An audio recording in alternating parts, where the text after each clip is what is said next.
विमल, पोलो, जोबा केसरी, हर पल मनाओ केसरी त्योहार। हर्षवर्धन जी थे जो लगातार चुनाव प्रचार के दौरान भी इनका स्टैंड यही था कि नीतीश जी सीएम नहीं बनेंगे। मुझे लगता है जाहिर हर्षवर्धन जी ने सब कुछ देखते हुए उन्हें लगा होगा कि शायद सारी चीजें उसी तरफ जा रही हैं। हुआ नहीं, खैर वो राजनीतिक कारण थे।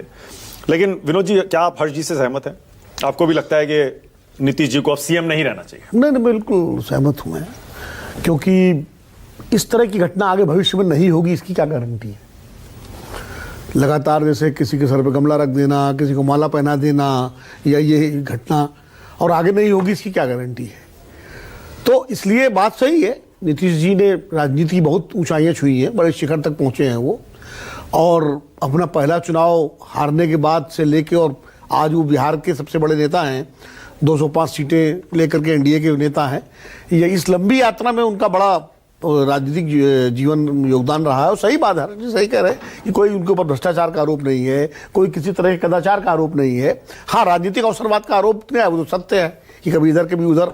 वो राजनीतिक रूप से जरूर उनकी मतलब वैचारिक ईमानदारी की में पर उंगली है, नियत पे कोई शक नहीं है। नहीं, वैचारिक ईमानदारी पर उनकी दाग है। दाग है वैचारिक पाला बदलने की वजह से। आर्थिक ईमानदारी की बात नहीं कर रहा हूँ, वैचारिक ईमानदारी कि कभी आप इधर हैं कभी उधर हैं, जब इधर हैं तो इनकी तारीफ, जब उधर है तो उनकी तारीफ। वो वैचारिक अवसर, राजनीतिक अवसरवादिता है। लेकिन और कोई उन पर आरोप नहीं, भ्रष्टाचार का, अपराधीकरण का या कदाचार का कोई आरोप नहीं है। तो अब जिस मुकाम पर पहुंचे हैं, बेहतर है एक क्या कहते हैं ऑनरेबल एग्जिट जिसको कहते हैं, उनको लेना चाहिए।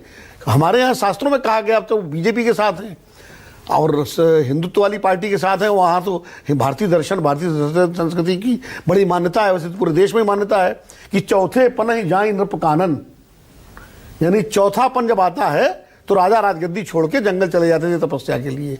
बरबस राज सुतई नृप दीना, राजा बेटे को जबरदस्ती मन न चाहते हो भी अपना राज्य दे करके और नारी समेत गवन बन की ना, पत्नी के साथ बन चले गए। तो हमारे यहाँ जो आश्रम व्यवस्था थी, ब्रह्मचर्य, गृहस्थ, वानप्रस्थ और सन्यास, तब तो वानप्रस्थ से आके सन्यास वाली अवस्था में पहुंच रहे हैं। और इसीलिए भारतीय जनता पार्टी तो 75 साल का एक कैप भी लगाया था, हालांकि वो कैप सेलेक्टिव है लेकिन लगाया था।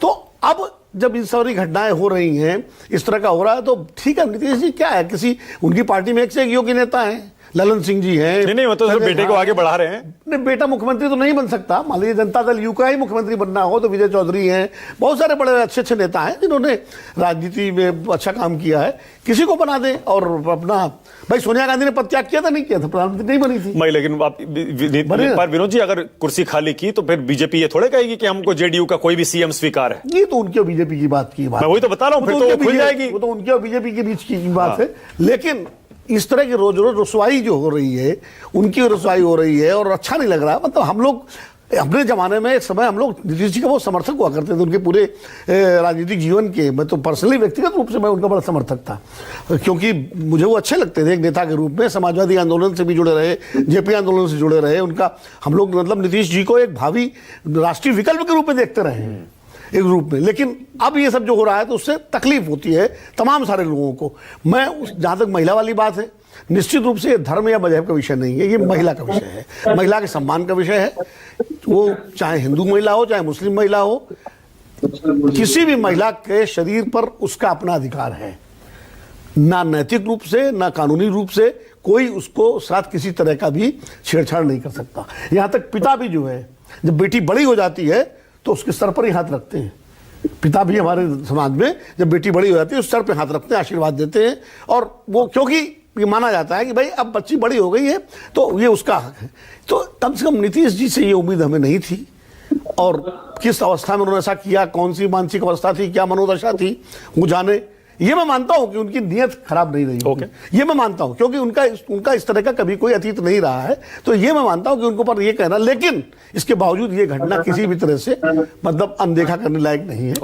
विजय त्रिवेदी, विजय जी आप आइए, बताइए। देखिए, इस पर राजनीतिक बहस तो अलग है कि उनको रहना चाहिए नहीं रहना चाहिए और 205 सीट मिले, ये मुद्दा नहीं है। और ये मुद्दा भी मुझे ठीक नहीं लगता कि आप कहें कि नीतीश जी की नीयत ठीक थी या नहीं थी। मुद्दा क्या है? मुद्दा है कि जो डॉक्टर है, ये जो महिला है, उसको कैसा लगा, उसके साथ जो व्यवहार किया गया, क्या वो सही व्यवहार है। मैं तो अनुप्रिया जी की फिर से तारीफ करूंगा कि उन्होंने बेहतर तरीके से इस बात को रखा और माफी मांगी। और हमारे यहाँ परंपरा है कि माफी मांगी तो अब उसके आगे तो क्या किया जा सकता, क्योंकि उसको वापस तो नहीं लिया जा सकता। लेकिन ये मुद्दा नीतीश ने मांगी है ना। नहीं हाँ, मैं नीतीश जी की नहीं, मैं इनकी बात कर रहा हूँ, अनुप्रिया जी के साथ तो सभी कर रहे हैं। लेकिन मैं ये कह रहा हूँ कि ये मुद्दा नीतीश जी की नीयत का नहीं है। और नीतीश जी की नीयत, अनुप्रिया जी तो महिलाएं माफी मांग ली है। राजीव रंजन का बयान सुना था आपने थोड़ी देर पहले? हाँ, हमने सुना है। नीतीश जी के बड़े नेता है। मुद्दा नीतीश जी